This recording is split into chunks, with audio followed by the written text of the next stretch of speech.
A turminha tá desesperada. Se não tivesse desesperado, estaria com o mesmo CNPJ, estaria fazendo tudo normalmente.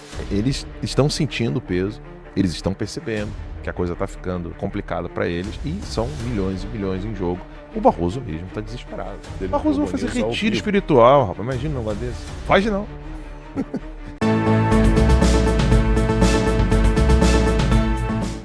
pessoal no chat avisou, olha, o site do escritório Barsi de Moraes voltou. Voltou. Tá no ar. E continua. Deve ter mudado de servidor. Provavelmente mudou o servidor. Mas continua dizendo lá que eles são especialistas em tribunais superiores, né? O Alexandre Zibenberg, enquanto você estava em Nova York, ele esteve aqui e falou: isso não existe. O advogado, ele trabalha em todas as instâncias, na primeira instância, na segunda, na terceira, no STF. Não existe... Será que é especialista no STF? É especialista em fazer conchavo com o marido que é ministro do STF ou com os amigos do marido que são ministros do STF. Isso é um absurdo completo, cara. Tá lá, continua lá. Eles podiam, pelo menos, né, diante das denúncias, podiam pelo menos ter tirado essa parte ali do perfil, tá olhando o perfil fato do Barsi de Moraes. da esposa de um ministro ter um escritório de advocacia que atua em processos que estão no STF, pra mim já é. E ostentar que ela é especialista. Pois é. Especialista. É um negócio assim de outro mundo, cara. É um Fala nível de comigo, meu marido resolve. É um nível de insanidade tão grande que se você tentar explicar isso pra qualquer jurista americano, ele não vai entender, ele vai achar que você tá mentindo. Mas o interessante é o seguinte, o pessoal não vive falando assim, não tá mudando nada, não tá adiantando nada. Quem que tá desesperado criando o CNPJ? Vamos lá, vou puxar isso agora. Não, eu acho que, antes da gente puxar isso aí, eu quero dizer uma coisa. Não, mas a gente já entrou nesse assunto. Não, mas é só pra dizer uma coisa. Você faz a diferença. Esse é o desespero deles. Esse pessoal não tá criando CNPJs porque a imprensa brasileira tá noticiando pro público brasileiro o que tá acontecendo. São vocês. São vocês que estão ali, ó. Opa, não, tá aqui, ó. Criou CNPJ novo. Vamos divulgar, vamos compartilhar. É você mandando mensagem no WhatsApp, publicando no X, publicando no Instagram, colocando nos stories, falando com seus parentes e familiares e amigos. Você está fazendo a diferença. E a diferença é essa daqui que o Lacombe vai contar agora. A turminha tá desesperada. Se não tivesse desesperado, estaria com o mesmo CNPJ, estaria fazendo tudo normalmente. Você tem que lembrar o seguinte, para alguém que é multimilionário, que comprou uma casa milionária em cash. 6 milhões na assinatura do contrato, 6 milhões na entrega. À vista. À vista. Então, assim, esse ano foram 2 imóveis, o de Campos do Jordão, uma cobertura, um apartamento duplex, 365 metros quadrados, pagaram 4 milhões de reais à vista, só que há um apartamento no mesmo prédio, no mesmo condomínio, exatamente igual, por 7 milhões à venda. Eles pagaram 4. Alexandre de Moraes, vou dar um desconto, quase 50% de desconto, eu gosto muito dele. Vamos cortar aqui 3 milhões. 3 milhões, eu deixa pra lá. Bota em café. Dá em cafezinho 3 milhões. Já balinha, viu isso já, Marcos? Balinha. Açúcar, pozinho. Balinha. Não dá em pó. Me dá em açúcar. A cara do Lacombe. Me dá em açúcar. Mas esse pessoal tá agindo dessa maneira, não é porque eles estão confortáveis. Sim. A gente não tá aqui querendo animá-los. No mesmo dia, né? No Lembrando mesmo dia. que ela criou no mesmo dia da Magnite. Então, assim, nós não estamos aqui vendendo ilusões para vocês. É uma batalha árdua, ela não será vencida da noite pro dia, mas eles estão desesperados. Se não estivessem, não estariam fazendo isso aí, Lacombe. Vamos lá, vamos falar sobre essas denúncias todas que estão surgindo aí, né? A dona Viviane Barsi de Moraes, ela abriu um novo CNPJ para o escritório de advocacia dela, os dados são públicos, né? De consulta empresarial, registro feito em 22 de setembro de 2025. A sede agora desse novo CNPJ é na Asa Sul, em Brasília, né? Capital social declarado de R$100 mil, natureza jurídica escolhida, sociedade unipessoal de advocacia, enquadrada, aí tem aqui o número do CNAE, não tem porquê, serviços advocatícios. Tem muita gente falando que, olha, pode ser só um boi de piranha, né? Ela joga esse CNPJ aí, todo mundo corre ali para aquele CNPJ, opa, vamos pegar isso aqui também, vamos dar uma Magnitsky nesse negócio aqui também, e ela já está com outro esquema, em outro lugar, talvez com outro nome, com uns laranjas, não dá para saber. A questão é que ela abriu um novo CNPJ agora, hoje é dia 29, 7 dias atrás, né? Então hoje é segunda-feira da semana passada, no dia Foi no dia em que ela recebeu sanções secundárias, que na verdade as sanções são para o Alexandre de Moraes, né? ela é atingida de forma secundária, ela e o Instituto da Família, que é outra história, vocês imaginem, né? Família Bolsonaro tem um Instituto de Estudos Jurídicos que nunca ofereceu um curso, nunca ofereceu um produto, não tem site, não tem redes sociais, não tem nada no Reclame Aqui, ninguém nunca reclamou porque ele nunca existiu. E este Instituto da Família Bolsonaro tem 12 imóveis em seu nome, né? Um no Jardim Europa que vale mais de 20 milhões de reais. Imagine o escândalo que seria isso, mas o escândalo que seria isso. E outra questão, aí o Eduardo Talhaferro, ex-assessor do Alexandre de Moraes no TSE, também trouxe essa. Lembra que a gente falou aqui do moço do Kabuki, né? Kabuki é aquele teatro, né, japonês, os caras passam um troço, uma cara branca, né? É o Rafael Henrique Tamai Rocha. Lembra dele, aquele magrinho que fez os interrogatórios? Ele saiu fora, né? A gente achou ele perdeu o visto americano, pô, saiu fora. Que Juiz bom. reborn. Ninguém mais quer trabalhar com o Alexandre. Porcaria nenhuma. O Talhaferro mandou a gente abrir o olho aqui, ficar de butuca ligado, porque o cara, na verdade, foi nomeado por tempo limitado como corregedor, vai trabalhar na corregedoria do Tribunal de Justiça do Estado de São Paulo, né? E aí o Talhaferro, corregedoria geral do Tribunal de Justiça de São Paulo. E o Talhaferro está dizendo o seguinte, que nessa função, o Rafael Henrique Tamai Rocha, ele pode atuar em processos cujos juízes deram sentenças que, de alguma forma, desagradam ao Alexandre de Moraes, quer dizer, pode tentar, de alguma forma, modificar uma sentença que não foi do gosto do Alexandre de Moraes, e ele também pode, né, trabalhar contra ex-assessores do Alexandre de Moraes que deixaram o gabinete e voltaram, se eram originalmente do Tribunal de Justiça de São Paulo, e voltaram ao Tribunal de Justiça, como forma de pressioná-los para não fazer o que Eduardo Talhaferro está fazendo. Dá para entender a parada? É muito feio isso, cara.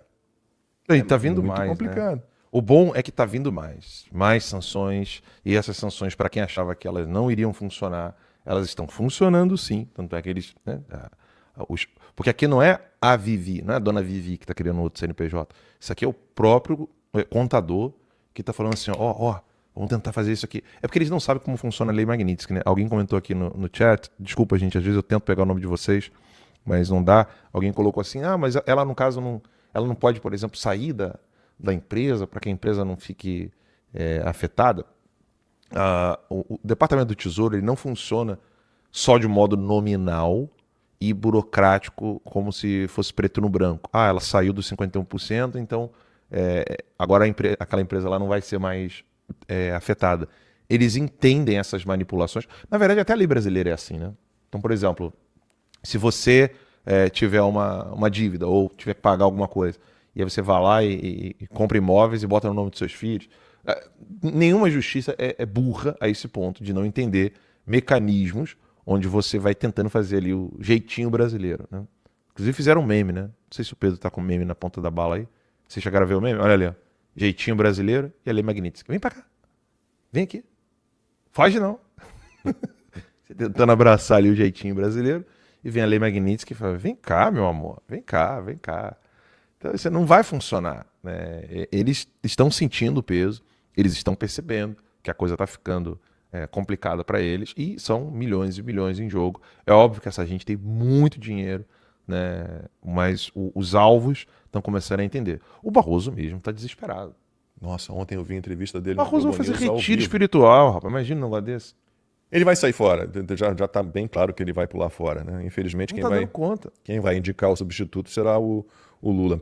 Mas ontem eu fui ali um pouquinho antes do 4x4, eu falei, vou dar uma olhadinha aqui que esses bobalhões estão falando, botei na Globo News, entrevista ao vivo. Ele tem dado uma série de entrevistas, né? O Luiz Roberto Barroso está deixando a presidência hoje, ele deixa a presidência do STF. Aí no finzinho, eram 3 puxa-sacos da Globo News entrevistando, assim, puxa-sacos. O Barroso dizendo, não, porque é um absurdo as pessoas atacarem ministros do STF apenas por causa de decisões judiciais que eles tomaram. Eu falei, não tem nada a ver com isso. Tem nada a ver com isso.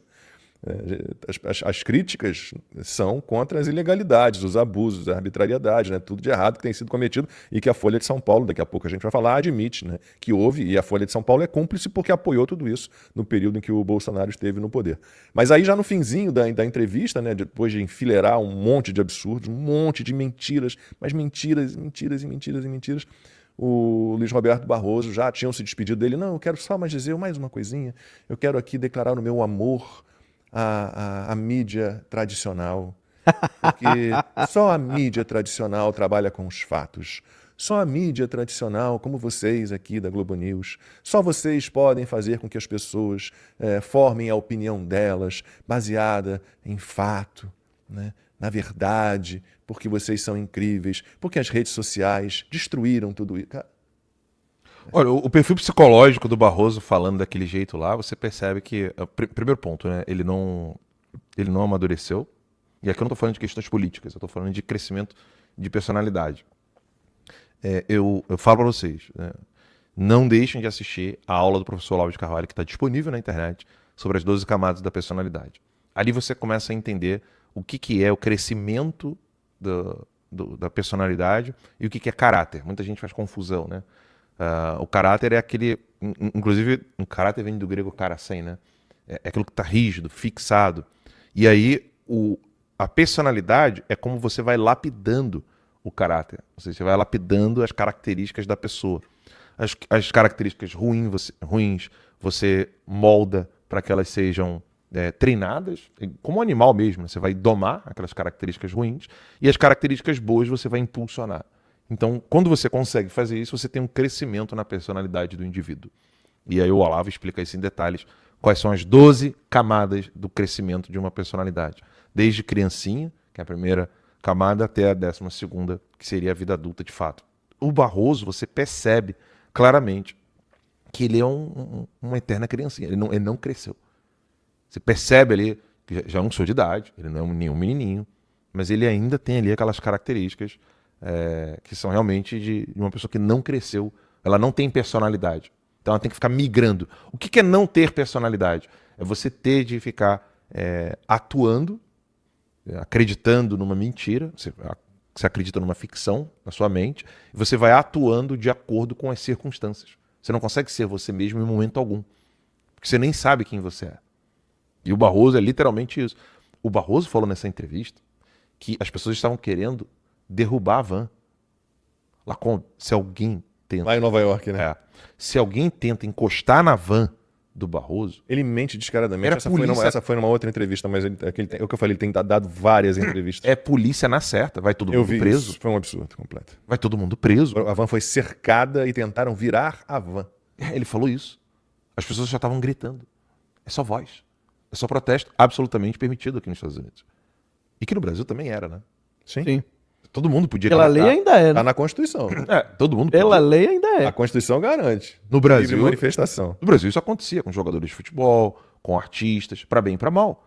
Pra dizer, te amo, sou doido por você. Ou então, caralho, ladrão, seu perna de pau. Isso acontecia no esporte, no entretenimento, em tudo no Brasil. Agora, com as novas mudanças do STF que rasgaram a Constituição, rasgaram o Código Penal, rasgaram as leis, as pessoas não podem mais. Mas o Barroso teve a cara de pau de mentir em rede nacional. É só o que ele faz. Numa emissora multinacional, e não tem uma nota dos fact-checkers. Não tem uma nota. Uma nota. Eu estava em Nova York, ele disse que as pessoas queriam virar a van. Eu falei assim, meu Deus do céu, não tem um registro disso, não tem nada. Eu estava lá. Essa agência checadora, você vê pela Assembleia Geral da ONU, né? O G1, por exemplo, pegou lá o discurso do Trump. Mentiu aqui, mentiu acolá. O Lula disse que há sob os escombros de Gaza milhares de corpos de mulheres e crianças. Com base no Trust Me Bro, que é o Instituto de Notícias Oficial do Hamas, né? Confia em mim, os números são esses aqui.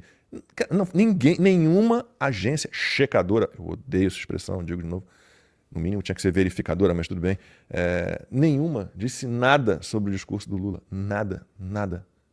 É um troço de maluco. Sim. É um troço de doido.